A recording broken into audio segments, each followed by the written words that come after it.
Hind everyone, कैसे हैं आप सब। आशा करता हूँ स्वस्थ होंगे, मस्त होंगे। और ये आज की हमारी पीवाई की सीरीज़ की 13वीं क्लास है।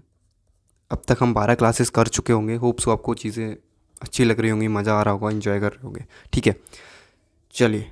देखिए, ये हमारा टेलीग्राम चैनल है ना। टेलीग्राम चैनल पर आपको, ये जो टेलीग्राम चैनल है अग्निपथ वॉरियर का, यहाँ पे आपको डेली जो हम पीवाई क्यू कराते हैं, है ना, पीवाई क्यू का क्विज़ आपको उधर मिलेगा। ठीक है, तो आप ज्वाइन कर लीजिए। कोई भी इंपॉर्टेंट नोटिस रहता है, कोई भी ज़रूरी चीज़ रहती है, क्लास का नोटिफिकेशन रहता है, वो आपको हमारे टेलीग्राम चैनल पर मिल जाएगा। ठीक है, बात करते हैं यूट्यूब चैनल की। तो देखो, अगर वीडियो आपको अच्छी लगती है तो इसमें लाइक भी करना रहता है ना, दूसरों को शेयर भी करनी है, जिससे जो नॉलेज है वो स्प्रेड आउट हो पाए। ठीक है, सब्सक्राइब करने का सीधा सा मतलब यही है कि जैसे ही क्लास आती है वैसे ही आपको नोटिफिकेशन पहुंच जाए। ठीक है, वैसे ही आपको नोटिफिकेशन पहुंच जाए, आप क्लास देखने में लेट ना हो। चलो शुरू करते हैं to the very first question. आज का जो हमारा पहला क्वेश्चन है वो है, which metal is stored in kerosene. Kerosene oil मतलब मिट्टी का जो तेल होता है, कौन सी धातु है जो वायु और पानी के साथ तीव्र अभिक्रिया करती है और इसीलिए इसे मिट्टी के तेल में रखा जाता है। कल मैं आपको मेटल एंड नॉन मेटल, है ना, इससे पहली जो क्लास थी उसमें मेटल एंड नॉन मेटल मैं आपको पढ़ा चुका हूँ। ठीक है, आज हम बात करते हैं रिएक्टिविटी सीरीज़ की। किसकी? जो हमारी सक्रियता जो श्रेणी है, रिएक्टिविटी हमारी जो सीरीज़ है, आज हम बात करेंगे उसकी। ठीक है, पहली चीज़, रिएक्टिविटी जो हमारी सीरीज़ है उसका हम कंपैरिजन कैसे किससे करते हैं, तो उसका जो कंपैरिजन आपका होता है वो होता है हाइड्रोजन से। किससे? हाइड्रोजन। हाइड्रोजन को हम एक पॉइंट मान के चलते हैं और उससे ऊपर की जो धातुएं हैं और उससे जो नीचे की धातुएं हैं वही हम जो हमारी सक्रियता सीरीज है, रिएक्टिविटी सीरीज है, उसमें लगाते हैं। ठीक है, चलो। तो देखो, ये जो सीरीज है, ये जो अभिक्रिया जो सीरीज है, रिएक्टिविटी आपकी सीरीज है, उसमें सबसे जो ऊपर आता है वो आता है पोटेशियम। उसमें कौन कौन से हैं? तो potassium, sodium, calcium, magnesium, aluminium, zinc, iron, tin, lead, hydrogen, copper, mercury, silver and gold. ये हमारी रिएक्टिविटी सीरीज़ के पार्ट होते हैं। जैसे कि मैंने आपको बताया, इसमें जो हम सेंटर में रखते हैं वो हम रखते हैं हाइड्रोजन को। और हाइड्रोजन से ही कंपैरिजन, मतलब जो हाइड्रोजन है हमारा, हाइड्रोजन से हम क्या करते हैं, कंपैरिजन कराते हैं। इससे ऊपर की जो धातुएं होती हैं वो अधिक क्रियाशील होती हैं और इससे नीचे की जो धातुएं होती हैं वो कम क्रियाशील होती हैं। मतलब अगर मैं बात करूं हाइड्रोजन से ऊपर की तरफ आप जाओगे तो यहाँ पे क्या मिलेगा आपको? अधिक क्रियाशील धातु। क्या? अधिक क्रियाशील धातु आपको मिल जाती है और इसके नीचे कम क्रियाशील। ठीक है, इनका जो रिएक्टिविटी सीरीज, ये ऊपर से जो नीचे से ऊपर की तरफ आप जाएंगे तो इनकी जो क्रियाशीलता है वो बढ़ती जाती है। मतलब अगर मैं बात करूँ यहाँ पे जो गोल्ड है, जो हमारा सोना है, इसकी जो होती है वो सबसे कम होती है और जो हमारा पोटेशियम है, पोटेशियम की सबसे अधिक होती है। ठीक है, अच्छा, इस सीरीज़ को याद करने की एक सीधी सी ट्रिक है। सीधी सी ट्रिक मैं आपको बताता हूँ वो क्या है। इसकी जो सीधी ट्रिक है, के मतलब इसको हम याद करते हैं कैटरीना से। किससे? कैटरीना। के फॉर कैटरीना। कैटरीना ने क्या मांगी? कार मांगी। कैटरीना ने कार मांगी। कौन सी कार मांगी? अल्टो। कैटरीना ने कार मांगी अल्टो। कौन? अल्टो, जैन और फरारी। ठीक है, कैटरीना ने कौन सी कार मांगी? Alto, Jain, Ferrari. ठीक है, अच्छा, उसके बाद हुआ क्या? जब कैटरीना ने कार मांगी अल्टो, जैन, फरारी, उसके बाद क्या होता है? अल्टो, जैन, फरारी तक हम आ गए। फिर भी, है ना, तीन को हम यहाँ पे ऐसे छोड़ते हैं, यहाँ से लिखो फिर भी हाय।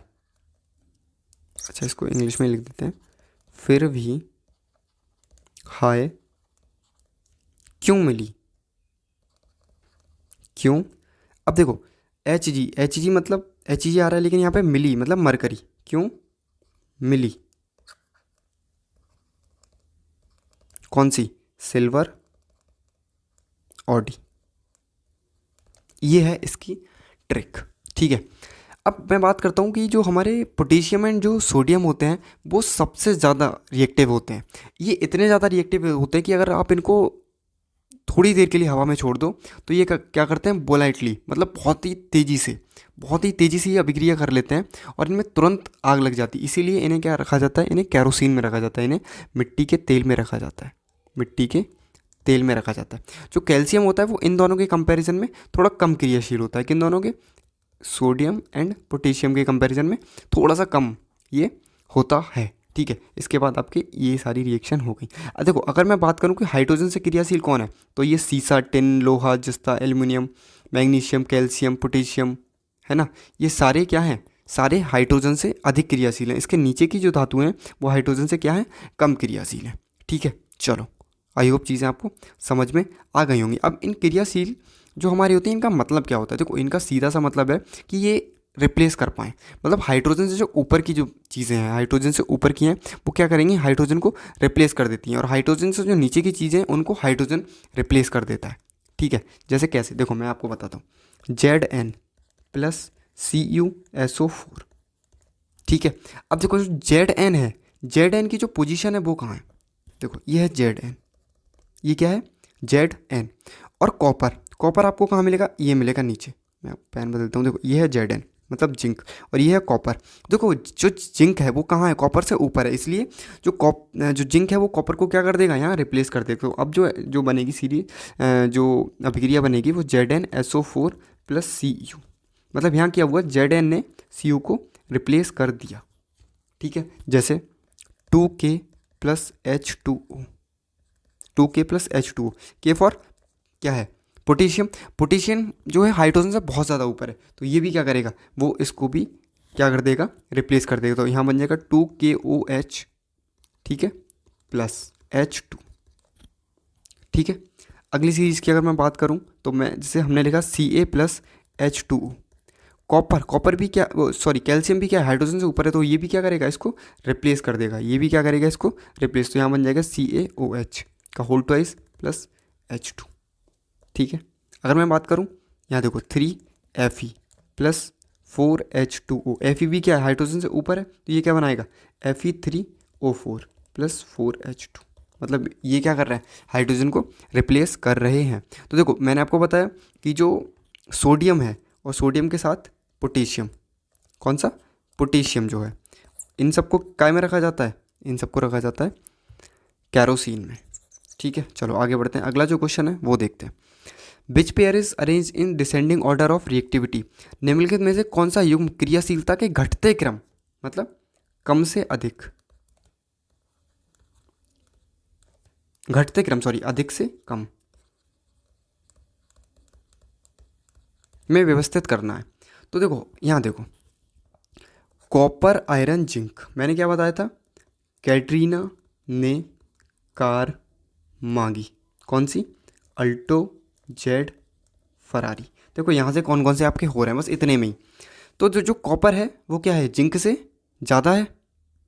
जो कॉपर है वो जिंक से ज़्यादा, मतलब क्रियाशीलता के घटते हुए क्रम में लिखना है, घटते हुए। तो कॉपर तो सबसे नीचे आता है, तो ये तो हो ही नहीं सकती। ठीक है, अब देखो, मैग्नीशियम के बाद जिंक। देखो, ये मैग्नीशियम, इसके बाद जिंक, तो ये हमें लग रहा है ये कहीं ना कहीं हो सकती है। और उसके बाद कॉपर। कैटिना ने कार मांगी, अल्टो, जेड, फरारी। ठीक है, फिर भी हाय क्यों मिली? कौन सी? Silver, Audi. अब देखो, तो कॉपर इसके बाद आ रहा है, मतलब ये जो आंसर है वो हमारा सही हो सकता है। ठीक है, दूसरा देखो, कॉपर से कम है क्या आयरन? कॉपर से क्या कम है? देखो, कॉपर ये है और आयरन कहाँ है? आयरन हमारा ये है, तो ये ऑप्शन तो बिल्कुल गलत हो जाता है। गोल्ड से ज़्यादा किसकी है? सिल्वर की है। हाँ, सिल्वर की है। और सिल्वर से ज़्यादा किसकी है? कॉपर की। सिल्वर से ज़्यादा किसकी है? कॉपर की।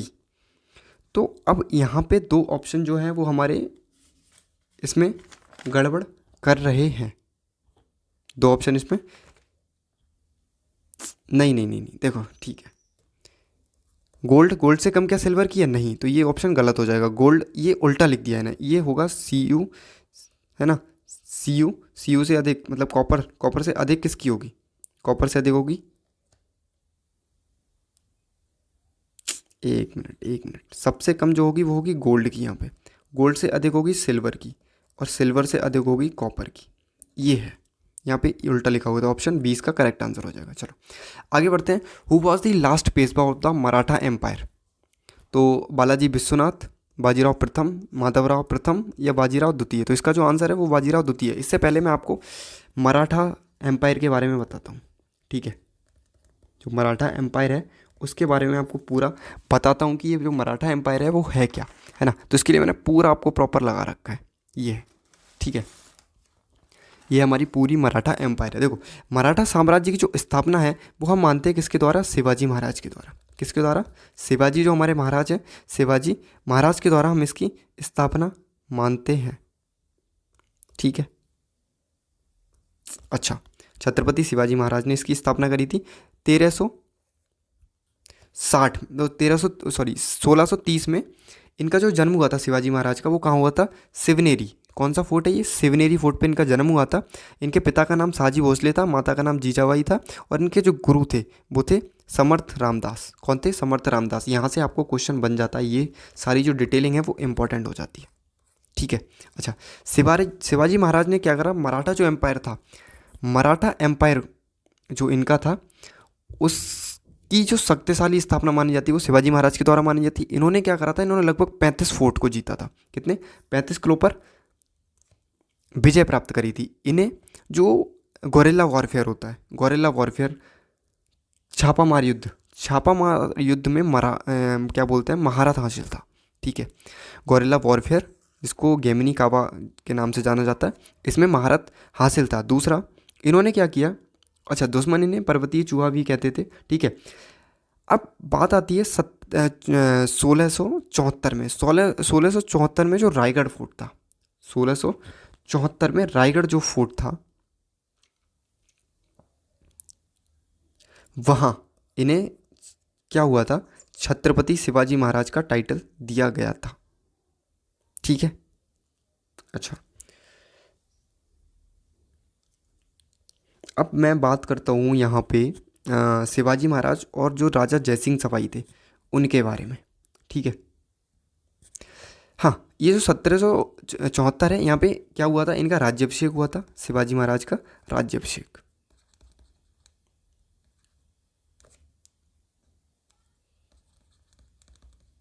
राज्याभिषेक इनका हुआ था, और छत्रपति का टाइटल, ठीक है। छत्रपति मतलब टाइटल नहीं मिला था, ऐसे बोल सकते हैं कि शिवाजी महाराज का राज्याभिषेक हुआ था। अब शिवाजी महाराज और जयसिंह के हुआ क्या था? औरंगजेब ने राजा जयसिंह सवाई को, है ना, शिवाजी महाराज के विरुद्ध भेजा था। और 1665 में ट्रीटी ऑफ पुरंदर होती है, जिसमें क्या होता है? जो 23 किले थे, 35 में से 23 जो किले थे वो शिवाजी महाराज को छोड़ने पड़ जाते हैं इस ट्रीटी के तहत। Later Shivaji visited Agra. शिवाजी महाराज आगरा जाते हैं और जहां औरंगजेब इनको क्या कर लेता है? नज़रबंद कर लेता है, लेकिन वो वहां से भाग निकलते हैं। ये है शिवाजी महाराज की पूरी जानकारी। अच्छा, शिवाजी महाराज के जो बेटे थे उनको क्या नाम था? साहू महाराज। साहू महाराज, छत्रपति साहू महाराज, ठीक है। अब मैं बात करता हूँ पेशवाशिप की। पेशवा होते क्या थे? तो जो हमारे पेशवा थे मराठा साम्राज्य में, वो as a prime minister work करते थे। कैसे? प्राइम मिनिस्टर, प्रधानमंत्री के तौर पर वो काम किया करते थे। वास्तविक सत्ता पेशवाओं के हाथ में। बाद में क्या हुआ कि जैसे जैसे मराठा साम्राज्य के जो रूलर थे वीक होते गए, वैसे ही क्या हुआ? पेशवाओं का वहाँ राज्य होता गया। वो तो तुमने देखा होगा कि कहीं भी जब मेन पावर कमज़ोर पड़ती है तो जो नीचे वाली लोअर पावर होती है वो वहाँ पे अपना इस्टेब्लिशमेंट कर लेती है। अच्छा, जो पहले पेशवा थे वो कौन थे? पहले जो फर्स्ट पेशवा थे मणोपंत त्रिवंक पिंगले, ये हमारे पहले पेशवा हैं। लेकिन जो फर्स्ट पावरफुल पेशवा है वो बालाजी विश्वनाथ को माना जाता है। किसको माना जाता है? बालाजी विश्वनाथ को। और सबसे जो मोस्ट फेमस पेशवा है वो है हमारे बाजीराव 1, और अंतिम पेशवा बाजीराव 2, ठीक है। ये सारी डिटेलिंग आपकी इंपॉर्टेंट है। फर्स्ट पेशवा कौन थे? सबसे फेमस पेशवा, और पहले पावरफुल पेशवा, और लास्ट पेशवा, ठीक है। ये आपको पता होना चाहिए। अब मैं बात करता हूँ एंग्लो मराठा वॉर की। तो देखो, एंग्लो मराठा जो वॉर है वो हमारे टोटल 3 वॉर हुए हैं। जो एंग्लो मराठा युद्ध हैं वो कितने हुए? तीन हुए। पहला जो युद्ध होता है वो 1775 में से स्टार्ट होता है, और 1775 में स्टार्ट होकर 1782 तक ये चलता है, ठीक है। इसमें क्या था? Raghunath Rao east India company की तरफ से और मराठा चीफ, है ना, ये आपस में युद्ध होता है और मराठा एम्पायर यहाँ पे जीत जाती है, ठीक है। यहाँ पे फिर ट्रीटी होती है, ट्रीटी ऑफ सलवाई। ये आपको इतना वैसे याद रखना है। दूसरा जो एंग्लो मराठा वॉर है वो 1803 में होता है, 1805 तक चलता है। यहाँ पे ट्रीटी ऑफ बेसन होती है, यहाँ पे क्या होता है, ब्रिटिश जो अंग्रेजों की विजय होती है। थर्ड एंग्लो मराठा वॉर 1817 से 1818 तक चलता है। तृतीय जो एंग्लो मराठा वॉर है, इसमें क्या होता है, अंग्रेजों और मराठाओं के बीच अंतिम युद्ध होता है। पेशवा बाजीराव द्वितीय जो होते हैं, जो पेशवा जो बाजीराव होते हैं, वो क्या करते हैं, युद्ध हार जाते हैं और मराठा साम्राज्य का वो क्या होता है, अंत यहाँ पे हो जाता है। पेशवा बाजीराव ये जो अंतिम पेशवा थे, ठीक है। अच्छा चलो, अब यहाँ से ये मैंने बता दिया, बाजीराव सेकंड है ना, बाजीराव ये क्या थे, फर्स्ट फेमस है ना, मोस्ट फेमस, फर्स्ट फेमस नहीं, मोस्ट फेमस, और ये सबसे ताकतवर है ना, ताकतवर बोल सकते हैं। क्या बताया था मैंने इनके बारे में, पावरफुल पेशवा है ना। वैसे कहीं कहीं इनको फर्स्ट भी मान लिया जाता है, लेकिन ये क्या थे, पावरफुल पेशवा थे, फर्स्ट पावरफुल। ठीक है चलो, अगला जो क्वेश्चन है वो है, पुरंदर की संधि किसके बीच हुई थी, तो ये शिवाजी महाराज और जयसिंह के बीच हुई थी। ठीक है, अगला है, निम्नलिखित में से कौन सा संपर्क बल है। तो देखो बल क्या होता है, बल एक वो चीज़ है जब कोई भी वस्तु, कोई भी चीज़ पे जब हम बल लगाते हैं और हम उसकी दिशा परिवर्तित कर देते हैं, वो हमारा एक तरह से बल हो जाता है। ठीक है, क्या है बल, बल देखो क्या है, अ फोर्स इज अ पुल और पुश और pull acting on a object that can change its state of motion, direction और शेप। धक्का या खिंचाव है बल, जो उसकी गति, दिशा और आकार को परिवर्तित कर देता है।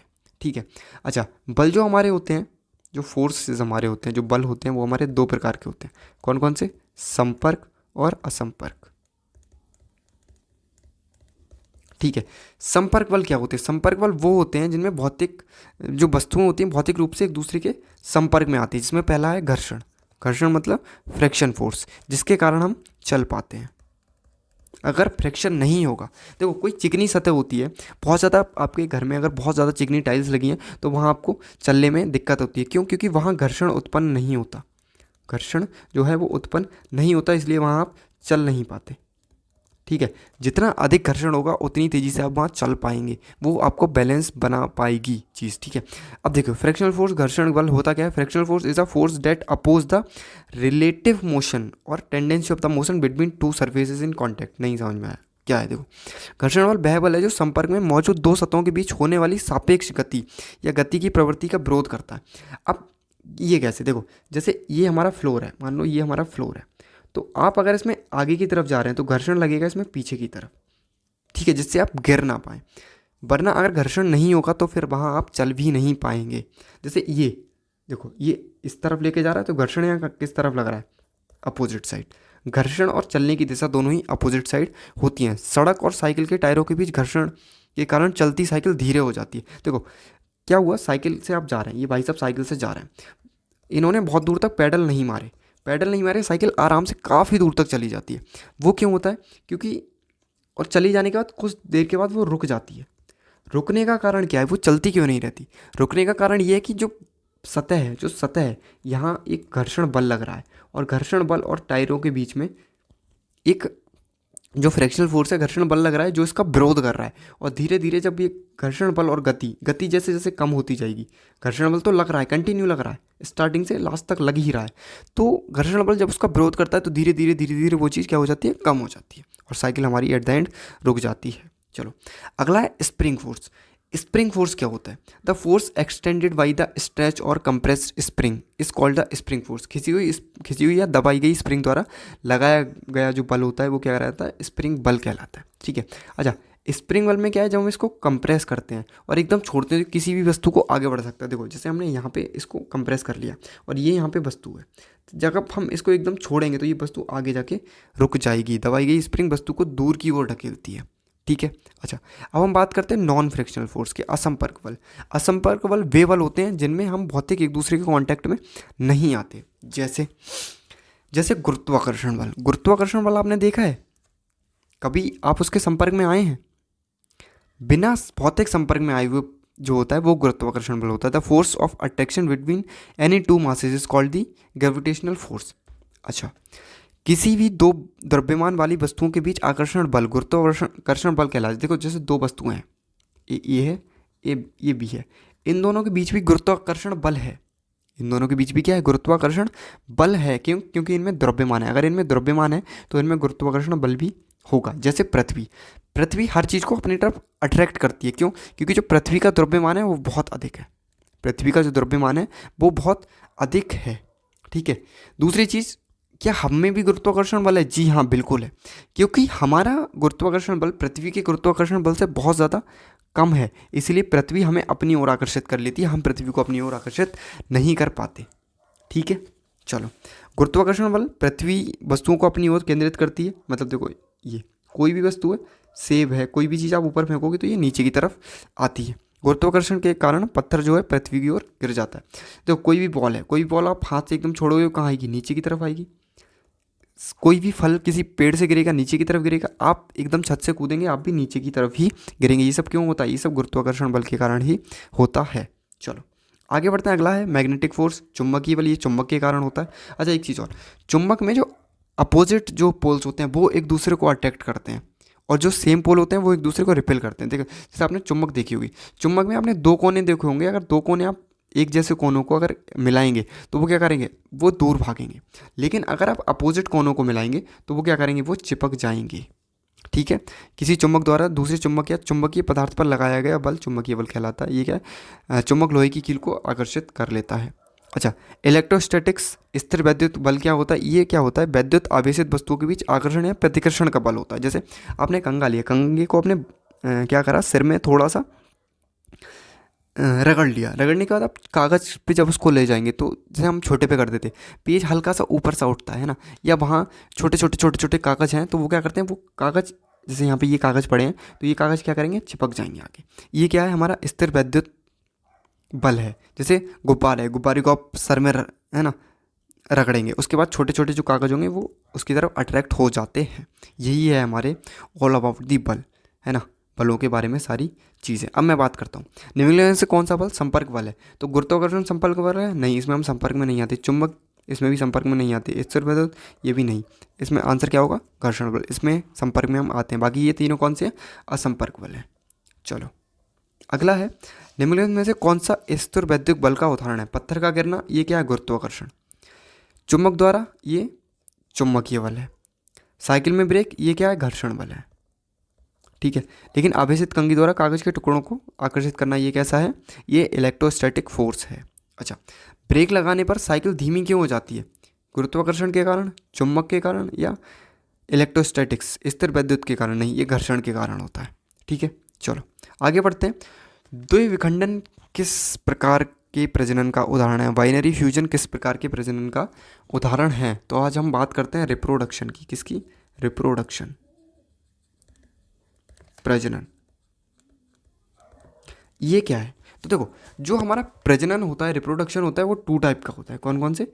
टू टाइप का। एक होता है हमारा असेक्सुअल रिप्रोडक्शन, और दूसरा जो हमारा होता है वो होता है सेक्सुअल रिप्रोडक्शन। ठीक है। मतलब अलैंगिक और लैंगिक, ये होता है दो प्रकार का। ठीक है। अब ये दो प्रकार का होता है, क्या होता है मैं आपको सब बताता हूँ। ये है रिप्रोडक्शन। रिप्रोडक्शन क्या है? प्रजनन वह प्रक्रिया है, वह जैविक प्रक्रिया जिसके द्वारा जीव अपने जैसे नए जीवों को जन्म देता है। अपने जैसे नए जीवों को जन्म देना ही क्या है? रिप्रोडक्शन है। अच्छा, क्या ये सर्वाइवल के लिए ज़रूरी है? क्या ये हमारे जीवन के लिए ज़रूरी है कि भाई हमें रिप्रोड्यूस करना है चीज़ें? क्या हमें रिप्रोडक्शन करना ज़रूरी है? तो ये बिल्कुल भी ज़रूरी नहीं है। आप बिना रिप्रोडक्शन के भी जीवित रह सकते हैं, बिना विवाह के भी आप जीवित रह सकते हैं। ठीक है। रिप्रोडक्शन जीवन के लिए ज़रूरी नहीं है। ये क्यों ज़रूरी होता है? वंश को आगे बढ़ाने के लिए, है ना। किसके लिए?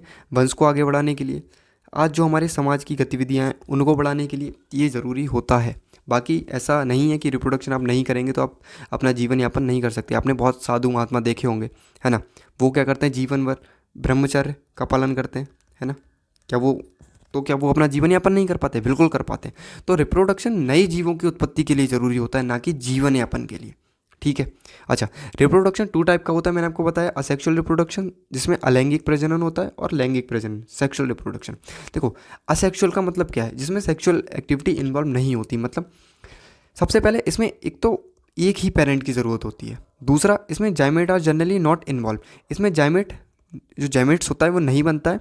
इसमें कॉमनली जेनेटिक जो सिमिलरिटीज़ हैं वो सीन करी जाती है, क्योंकि देखो केवल एक ही लोग है, एक ही लोग है। अब वही क्या कर रहा है, रिप्रोड्यूस कर रहा है, वही जन्म दे रहा है नई चीज़ों को। ठीक है, तो इसमें क्या है, सिमिलरिटी, समानताएं तो अधिक होंगी ना, समानताएं तो अधिक होंगी। अच्छा, सेक्सुअल रिप्रोडक्शन में क्या होता है, क्योंकि यहाँ पे एटलीस्ट दो लोग की ज़रूरत होती है, दो लोग से क्या है, कुछ गुण इसके आएंगे और कुछ गुण यहाँ पे इसके आएंगे, तो इसमें जो है वो समानता कम देखी जाती है, समानता जो होती है वो कम देखी जाती है। लेकिन यहाँ पे क्या है, एक ही पेरेंट इन्वॉल्व है, तो यहाँ पे समानता ज़्यादा होती है अलैंगिक में।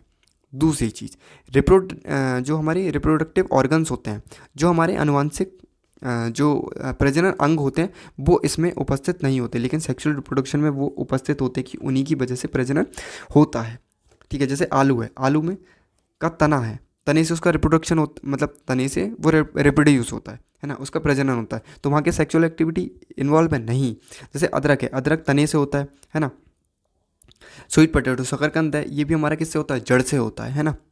वायु फिल्म जो होता है वो पत्तियों से होता है। तो इनमें क्या, एक ही पेरेंट इन्वॉल्व है। इसमें क्या है, जो हमारा जो पेरेंट है, जो जनक है ना, वो एक ही रहता है। तो यहाँ पे जो समानताएं होती हैं वो ज़्यादा होती हैं। लेकिन सेक्सुअल में क्या होता है, यहाँ पे नर और मादा दोनों शामिल होते हैं, आनुवांशिक विविधता अधिक देखी जाती है, विशेषकर प्रजनन अंग सामान्यतः उपस्थित होते हैं। प्रजनन अंग जो होते हैं वो हमारे उपस्थित होते हैं, नर और मादा आपस में मिलकर युग्म जाइगोट बनाते हैं। क्या बनाते हैं, जाइगोट बनाते हैं।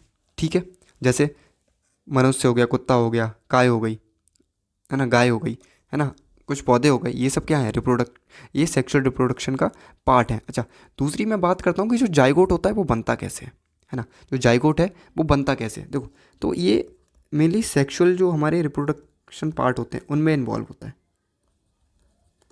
लैंगिक प्रजनन में। किसमें, जो लैंगिक प्रजनन है उसमें।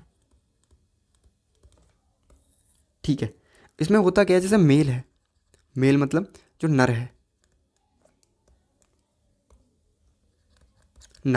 ना, नर का जो जिमेट होता है ना, नर का जो जिमेट होता है मतलब कौन सा होता है, वो स्पर्म। और जो मादा हमारी होती है, जो फीमेल होती है, फीमेल का जो जिमेट होता है वो क्या होता है, एग। जब ये दोनों मिलते हैं, जब ये दोनों मिलते हैं तभी हमारा बनता है क्या, जाइगोट।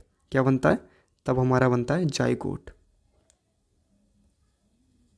ठीक है, चलो आगे हम बात करते हैं। अब मैं बात करता हूँ असेक्सुअल रिप्रोडक्शन, अलैंगिक प्रजनन के बारे में। अलैंगिक प्रजनन का हमारे कई प्रकार के होते हैं। सबसे पहला बात करते हैं हम बाइनरी फ्यूजन की। बाइनरी फ्यूजन क्या है, एक जीव विभाजित होकर दो नए जीवों में बदल जाता है। एक से क्या बनेंगे, दो। बाइनरी का मतलब क्या होता है, दो।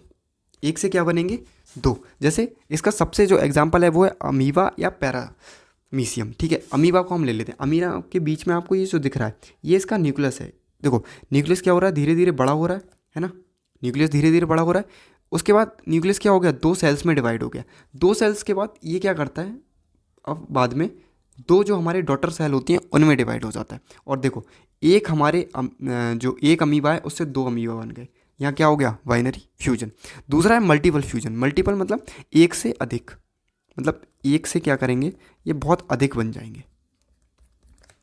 ठीक है, एक जनक कोशिका विभाजित होकर बहुत सी कोशिकाओं में बन जाती है। इसका जो एग्जांपल है वो प्लाज्मोडियम। देखो प्लाज्मोडियम यहाँ पे दिख रहा है न्यूक्लियस, न्यूक्लियस में क्या हुआ, अंदर ही अंदर बहुत सारी छोटी छोटी छोटी छोटी न्यूक्लियस डॉटर इसमें आ गई। उसके बाद इनकी ग्रोथ हुई, अंदर ग्रोथ होने के बाद यहाँ से ये फट जाएगा।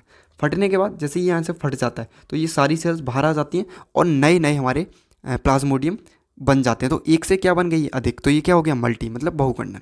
अगला है बडिंग। बडिंग मतलब मुकुलन। ये क्या होता है, small outgrowth called a bud develops on the parent's body, its grows and eventually separate to form a new organism. नहीं समझ में आया। जनक के शरीर का एक छोटी कली निकलती है और यह बढ़कर नई जीव बन जाती है। मतलब ये आप हाइड्रा देख रहे होंगे, देखो हाइड्रा में एक छोटे सा जीव निकला, छोटी सी कली निकली, धीरे धीरे ये बड़ी हो गई, डेवलप, इसमें चीज़ें इसकी डेवलप होने लगी। डेवलप होने के जैसे ही इसके फुल साइज आया, जैसे ही यहाँ पे फुल साइज आया, ये देखो यहाँ पे सेपरेट हो गई, यहाँ पे ये अलग हो गई और ये नया हाइड्रा बन गया। तो ये क्या है, बडिंग। मतलब पहले बड निकला और बड से क्या हुआ, एक नया हाइड्रा बन गया। अच्छा, दूसरी हम बात करते हैं फ्रेगमेंटेशन की, मतलब खंडन क्या होता है? जीव का शरीर दो से अधिक टुकड़ों में टूट जाता है और प्रत्येक टुकड़ा एक नया जीव बन जाता है। जैसे कि आपने ये देखा बडिंग, या फिर आप बाइनरी फ्यूजन यहाँ पे देख सकते हैं। यहाँ पे क्या हुआ, ये कट हो गया, कट होने के बाद क्या हुआ, ये दो चीज़ों में डिवाइड हो गया, ये क्या हो गया, खंडन। दूसरा है हमारा पुनर्जन्म। पुनर्जन्म क्या होता है? कुछ जीव अपने कटे हुए अंगों को दोबारा बना सकते हैं। जैसे आपने छिपकली देखी होगी, मैं यहाँ पे छिपकली इसलिए एग्जाम्पल में ले रहा हूँ क्योंकि आपने हर किसी ने वो देखी होगी। छिपकली की जो पूँछ होती है वो कट जाती है, उसके बाद उसकी पूँछ जो है वो थोड़े दिन बाद फिर से पुनः आ जाती है। लेकिन छिपकली ये उदाहरण नहीं है इसका, क्योंकि ये कॉम्प्लेक्स उसमें आ जाता है। छिपकली इसका उदाहरण नहीं है, लेकिन इसके जरिए आप सीख जाएंगे। जो प्लेनेरिया होता है वो इसका एग्जाम्पल है। जैसे यहाँ पे ये कट गया, ये इसका दोबारा आ जाएगा, ऊपर का कट गया इसका फिर से दोबारा आ जाएगा, है ना। जैसे ये पूरा बन जाता है। यहाँ पे किसी नए जीव की उत्पत्ति नहीं होती।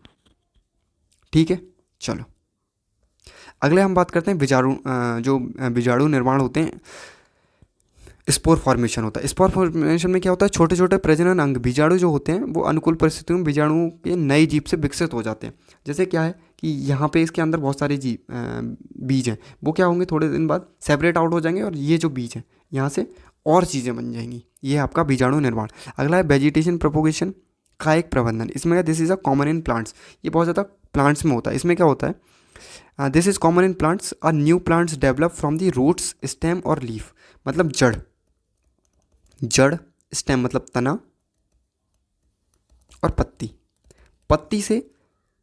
पत्ती की बजाय seeds of the parents plants instead of the seeds. Seed की बजाय मतलब बीज की बजाय इन चीज़ों से नई जो पौधा है उसका निर्माण होता है। जैसे क्या हुआ, तने में आपने कोई काट के तना लगा दिया, नया पौधा बन गया, पत्ती से बन गया, है ना। जैसे आपने गुलाब का देखा होगा, इसका फेमस एग्जाम है गुलाब में क्या करते हैं, आप उसका तना काटते हैं, लगा देते हैं, नया बन जाता है।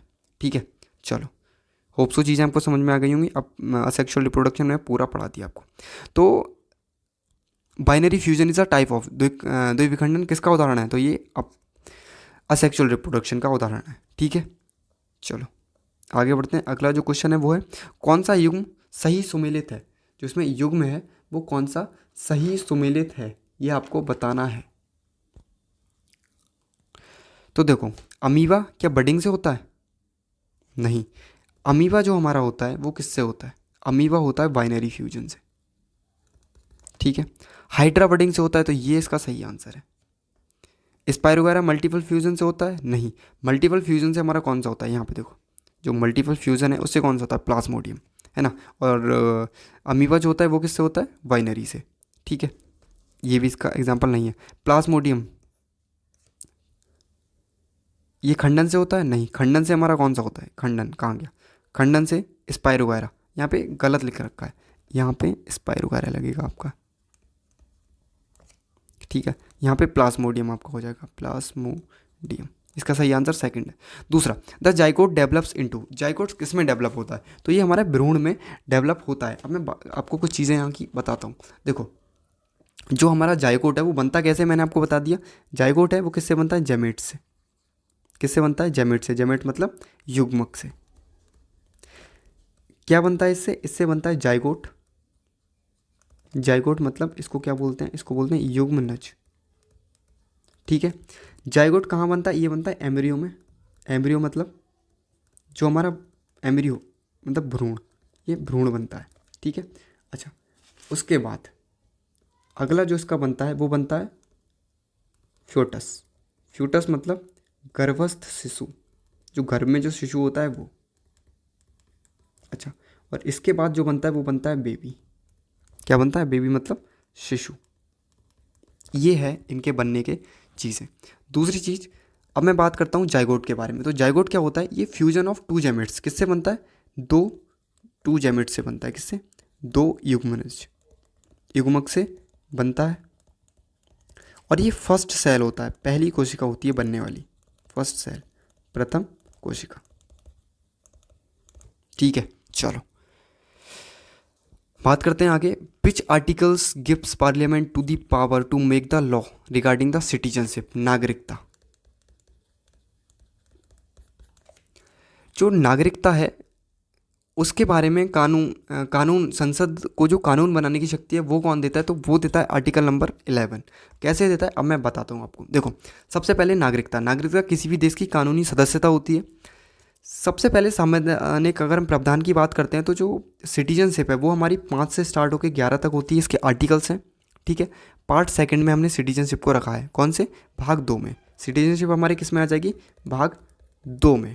ठीक है, अब आर्टिकल नंबर जो 11 है वो इंपॉर्टेंट हो जाता है, क्योंकि यहाँ पे क्या है, संसद नागरिकता पर कानून बना सकती है। ये कौन कहता है, ये आर्टिकल नंबर 11 कहता है। दूसरी चीज़, हमारे पास सिंगल सिटीजनशिप है। सिंगल सिटीजनशिप का क्या मतलब होता है, एकल नागरिकता। हमारे पास क्या है, ये एकल नागरिकता है। एकल नागरिकता का मतलब क्या है, एकल नागरिकता का मतलब ये है कि आप रह रहे हो भारत देश में, किसमें, ये हमारा भारत। अब इसमें अलग अलग प्रदेश हैं, ये यूपी, एमपी, है ना, राजस्थान, गुजरात। तो अब अगर आप भारत में रह रहे हैं और भारत के नागरिक हैं, भारत के नागरिक हैं, तो आपको बाकी के जो हमारे स्टेट हैं इनकी नागरिकता लेने की आवश्यकता नहीं होती। यूएसए में क्या होता है, जो यूएसए है, जो अमेरिका है, यूएसए में आप यूएसए की तो नागरिकता लेंगे ही लेंगे, उसके साथ ही उसके जो स्टेट हैं उनकी भी नागरिकता आपको लेनी पड़ती है। तो ये हो जाता है डुअल सिटीजनशिप। ठीक है, लेकिन भारत में क्या है, एकल नागरिकता। एकल नागरिकता का जो कॉन्सेप्ट है वो हमने कहाँ से लिया है, ये हमने ब्रिटेन से लिया है। कहाँ से, ब्रिटेन से। ठीक है, ब्रिटेन के संविधान से हमने इसको लिया गया है। अच्छा, जो हमारा सिटीजनशिप एक्ट है वो कब आया था, तो सिटीजनशिप एक्ट आया था 1955 में। जब देश आज़ाद होने के बाद हमने एक सिटीजनशिप एक्ट बनाया, 1955 है। अब सिटीजनशिप, भारत की सिटीजनशिप हम कैसे एक्वायर कर सकते हैं, कैसे ले सकते हैं, तो देखो, जन्म के आधार पर आप ले सकते हैं, वंश के आधार पर ले सकते हैं, पंजीकरण करा कर ले सकते हैं, देशीकरण न्यूट्रलाइजेशन करा के ले सकते हैं, या भारत के क्षेत्र, मतलब क्षेत्र के, भारत में विलय, कोई भी क्षेत्र है, जैसे ये भारत है, यहाँ पे कोई क्षेत्र है, अब हमने इसको भारत के अंदर ले लिया, तो यहाँ के जो नागरिक होंगे वो भी क्या बन जाएंगे, भारत के नागरिक। आपका यहाँ पे जन्म होता है, आपका कोई वंश है, पंजीकरण के द्वारा, जैसे आप यूएसए के नागरिक हैं, अब आपको भारत की नागरिकता चाहिए, तो आप क्या करते हैं, पंजीकरण करा कर ले सकते हैं। वो कौन कितनी टाइमलाइन है वो आपको ज़रूरी नहीं है। ठीक है, अच्छा, सिटीजनशिप जाती कैसे, तो अगर आप सिटीजनशिप को छोड़ देते हैं, समाप्त कर देते हैं, या आपको वंचित किया जाता है, तब आपकी सिटीजनशिप जो है वो चली जाती है। दूसरी चीज़, 5 में क्या गया, शुरुआत में आर्टिकल जो नंबर 5 है, जो शुरुआत में नागरिकता थी उसके बारे में बताया गया है। 6 में हम बोलते हैं जो लोग हमारे पाकिस्तान से भारत आए उनके लिए प्रावधान है। 7 में क्या है, भारत से पाकिस्तान गए और पाकिस्तान से पुनः फिर भारत आ गए, उनके लिए है। ठीक है, विदेश में रहने वाले भारत के मूल जो व्यक्ति हैं उनके लिए आर्टिकल नंबर 8 डील करता है। 9 में विदेशी नागरिकता को समाप्त करना होता है। और 10 में क्या है कि जो हमारी नागरिकता है वो निरंतर चल रही है, कंटिन्यूस ही है, उसके बारे में बताया गया है। और आर्टिकल नंबर में 11 में क्या है कि जो संसद है वो कोई भी कानून बना सकती है नागरिकता को लेके। ठीक है, चलो, तो ये है भारत में नागरिकता मुख्य रूप से किस कानून द्वारा विनियमित होती है, तो ये कौन सा है, इंडियन सिटीजनशिप एक्ट 1955। चलो, आगे है भारत के 2 द्वीप समूह कौन से हैं, तो ये कौन कौन से हमारे लक्षद्वीप और अंडमान है। इनके बारे में आपको बताता हूँ। इनकी अगर आप लोकेशन देखेंगे तो देखो, ये जो आपको दिख रहा है ये हमारा अंडमान एंड निकोबार। कौन सा, अंडमान एंड निकोबार आइलैंड। ठीक है, और ये जो है वो है हमारा लक्षद्वीप। अब मैं इनके बारे में आपको चीज़ें बताता हूँ कि क्या है। तो देखो, जो हमारा अंडमान है, जो हमारा अंडमान निकोबार है, उसको हम कुछ द्वीप, क्योंकि ये द्वीप समूह है, एक पर्टिकुलर लैंड नहीं है, छोटे छोटे द्वीप से मिलकर बना है। तो देखो, मैं आपको यहाँ पे बताता हूँ,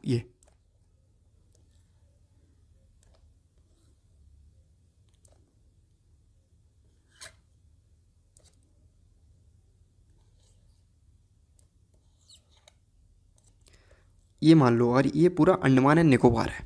ठीक है, सबसे पहले जो ऊपर वाला है इसको हम बोलते हैं नॉर्थ अंडमान, मतलब उत्तरी अंडमान। उसके नीचे मिडिल अंडमान, मतलब मध्य अंडमान। उसके नीचे आप आओगे तो दक्षिण अंडमान, और उसके नीचे अगर आप आओगे तो ये मिलता है आपको लिटिल अंडमान, लघु इसको बोल सकते हैं। ठीक है, इसके नीचे कार निकोबार, इसके नीचे आप आओगे लिटिल निकोबार, और इसके नीचे जब आप आओगे तो ग्रेट, महान निकोबार। ठीक है, ये है।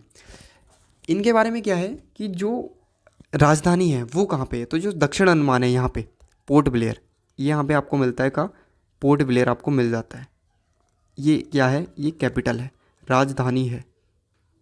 अच्छा, जो अंडमान एंड निकोबार है वो आता कहाँ है, तो ये आता है जो कोलकाता है हमारा, कोलकाता जो हाई कोर्ट है, कोलकाता हाई कोर्ट के अंडर में ये आता है। इसके जो केसेस वगैरह हैं वो कहाँ देखे जाते हैं, वो कोलकाता हाई कोर्ट में देखे जाते हैं। अच्छा, इसके बारे में एक चीज़ और है कि जो हमारा साउथ अंडमान और लिटिल अंडमान है, ये वाली जो जगह है, इसके बीच में ये अगर मैं यहाँ पे देखूँ तो यहाँ पे डंकन पैसेज आपको मिल जाता है। क्या, डंकन पैसेज, मतलब एक पैसेज का मतलब क्या होता है, एक रास्ता। ठीक है। दूसरी चीज़, जो हमारा लिटिल अंडमान है और कार निकोबार है, मतलब ये अगर मैं बात करूँ ये पूरे अंडमान की और ये पूरे निकोबार की, तो इसको अलग कौन करता है, तो इसको अलग करता है कौन सा, 10 डिग्री चैनल। कौन सा, 10 डिग्री की जो लाइन है हमारी, वो 10 डिग्री की लाइन इसको क्या करती है, अलग करती है। ठीक है। यहाँ पे सबसे ऊंची जो चोटी है वो कौन सी है, तो जो सबसे हाईएस्ट जो पीक है वो आपको मिलती है सैडल पीक। कौन सी, उत्तरी अंडमान में, ये आपको मिलेगी यहाँ पे कौन सी, सैडल पीक। ठीक है, सैडल पीक आपको यहाँ पे मिल जाती है। अच्छा, उत्तरी अंडमान के पास में यहाँ पे एक जगह है, नहीं मिडिल अंडमान के पास में यहाँ पे एक जगह पड़ती है बैरन आइलैंड। कौन सा, बैरन आइलैंड। और बैरन आइलैंड में क्या है, एक्टिव वॉल्केनो है, जो ज्वालामुखी है वो कौन सी है, एक्टिव ज्वालामुखी। ये आपको मिल जाती है। होप सो आपको चीज़ें समझ में आ गई होंगी। अब मैं बात करता हूँ लक्षद्वीप की, है ना। यहाँ पे मैं आपको बना देता हूँ लक्षद्वीप। तो देखो, लक्षद्वीप की अगर मैं बात करता हूँ तो देखो, ये इस साइड पड़ता है हमारा लक्षद्वीप, इसके बारे में आपको बताने जा रहा हूँ, है ना। ये मैं आइलैंड यहाँ पे ले लेता हूँ, ठीक है, ये मैंने ले लिए। तो देखो, ये सबसे जो ऊपर है ये है अमीनी द्वीप। कौन सा, अमीनी द्वीप आइलैंड। ठीक है। इसके नीचे अगर मैं बात करूँ, ये वाला, इसको हम बोलते हैं कावारेट्टी, कावारेट्टी। ठीक है। इसके नीचे आपको मिल जाता है मिनिकॉय। कौन सा, मिनिकॉय। अब इनके बारे में देखिए, कावारेट्टी जो है, कावारेट्टी में ही इसकी क्या है, कैपिटल है। कावारेट्टी में ही क्या है, कैपिटल है। लक्षद्वीप की जो कैपिटल है वो कहाँ है, कावारेट्टी है। ठीक है। दूसरी चीज़, 11 डिग्री जो अगर मैं यहाँ पे एक लाइन खींच दूँ, कौन सी, 11 डिग्री, 11 डिग्री की लाइन जो है वो क्या करती है, अमीनी द्वीप और कावारेट्टी को अलग करती है। लेकिन जो मिनिकॉय है, मिनिकॉय और उसको बाकी के जो लक्षद्वीप है उसको कौन सी लाइन अलग करती है, वो करती है 8 डिग्री लाइन। कौन सी, 8 डिग्री, सॉरी 8 नहीं 9 डिग्री लाइन। 8 डिग्री जो लाइन है वो मिनिकॉय के नीचे पड़ती है और वो अलग करती है मालदीव्स को। किसको, मालदीव्स को ये अलग करती है। किससे, लक्षद्वीप से या फिर मिनिकॉय से। दूसरी चीज़, जो हमारा लक्षद्वीप है ये बना हुआ है कोरल से 100%, मतलब फुली। दूसरा, जो हमारा अंडमान निकोबार है इसमें क्या है, मतलब आपको यहाँ पे क्या है, कोरल्स मिल जाती हैं, कोरल्स मिलती हैं बहुत ज़्यादा, लेकिन ये पूरी तरह कोरल से नहीं बना हुआ है, क्योंकि लक्षद्वीप जो है वो छोटा है और अंडमान जो है वो बड़ा है। तो सबसे ज़्यादा जो आपको मिलती हैं वो मिलती हैं कोरल स्लीप अंडमान में, लेकिन पूरे के पूरा जो बना हुआ है वो लक्षद्वीप बना हुआ है। तो यहाँ से, यहाँ देखो, ये मैं पढ़ा चुका, ये देखो, लक्षद्वीप मुख्यतः किससे बना है, तो ये प्रवाल द्वीप मतलब कोरल्स से बना हुआ है। ठीक है। चलो, मनरेगा के बारे में बताता हूँ, मनरेगा क्या है। तो देखो, मनरेगा क्या है, मनरेगा का जो नाम है वो क्या बदल के किया गया है, ये किया गया विकसित भारत गारंटी फॉर रोजगार एंड आजीविका मिशन ग्रामीण एक्ट 2025। विकसित भारत रोजगार और आजीविका मिशन ग्रामीण 2025 इसका नाम बदलकर कर दिया गया। अब मैं बात करता हूँ इसकी हिस्ट्री की। मनरेगा की फुल फॉर्म क्या थी, मनरेगा की जो फुल फॉर्म है सबसे पहले आपसे वो पूछी जाती है। तो मनरेगा की जो फुल फॉर्म है वो है Mahatma Gandhi national rural development guarantee.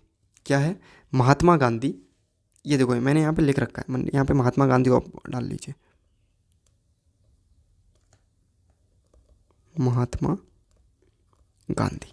ठीक है। इसकी जो शुरुआत हुई थी वो सबसे पहले 2005 में होती है, 2006 से ये लागू किया जाता है। सबसे पहले ये 200 डिस्ट्रिक्ट में लागू हुआ था, उसके बाद पूरे भारत में इसको लागू कर दिया गया। ठीक है। उसके बाद इसमें क्या था, पहले हम रोज़गार देते थे 100 डेज़ का, कितने दिन का, 100 दिन का रोज़गार देते थे। इसमें क्या थी, महिलाएं भी हमारी 33.5% की उनकी भी भागीदारी होती थी। 15 दिन के भीतर अगर आप आवेदन इसमें करते हैं तो आपको 15 दिन के भीतर इसमें क्या किया जाएगा, 15 दिन के भीतर आपको रोज़गार दिया जाएगा। अगर आपको रोज़गार नहीं मिलता 15 दिन के भीतर तो आपको जो बेरोज़गारी भत्ता है वो दिया जाता है। ठीक है। अच्छा, इसमें हम काम क्या करते हैं, इसमें देखो वाटर, जो हमारी जल सुरक्षा है ना, ग्रामीण की जो बुनियादी ढांचा है, आजीविका परिसंपत्तियां हैं, आपदा की तैयारी है, डिजिटल निगरानी है, सामाजिक संकेक्षण है, उसको हम कार्य करते हैं, इनके कार्य करते हैं। दूसरी चीज़ अब मैं बात करता हूँ, सबसे पहले ये था क्या, तो सबसे पहले ये था नरेगा। सबसे पहले ये क्या था, ये था NREGA. NREGA means national rural development guarantee act 2005। फिर ये बदला जाता है 2009 में और इसको कर दिया जाता है, इसमें नाम लगा दिया जाता है महात्मा गांधी का, Mahatma Gandhi rural employment guarantee act 2009। ठीक है। उसके बाद 2025 में हमको इसका नाम जो है वो हम कर देते हैं VK जी राम जी, ये इसका नाम हो जाता है। और अब इसमें हमने किया क्या, पहले हम देते थे 100 दिनों का रोजगार, लेकिन अब हम दे रहे हैं 125 दिनों का रोजगार। ठीक है। कब से, 2026 से। तो ये आपको इंपॉर्टेंट हो जाता है। चलो अगला क्वेश्चन है, how many mints are operated by the government of India. Mints मतलब क्या होता है, टकसाल क्या होती है। तो टोटल जो हमारी टकसाल है वो कितनी है, वो टकसाल है हमारी टोटल 4। कितनी टकसाल है, 4। ये कहाँ कहाँ पर मौजूद है मैं वो आपको बताता हूँ। टकसाल का कार्य क्या होता है, देखो जो टकसाल है उसके जो कार्य होते हैं वो होते हैं नए सिक्के बनाना, है ना। टकसाल जो हैं इनका काम क्या है, इनका काम है नए सिक्के बनाना। ठीक है। और काम इसका क्या हो सकता है, जो हमारे पदक होते हैं, जो हमारे चिन्ह होते हैं उनको बनाना। ठीक है। जो जैसे सरकारी कोई पदक है ना, सरकारी कोई पदक है, कोई पुरस्कार है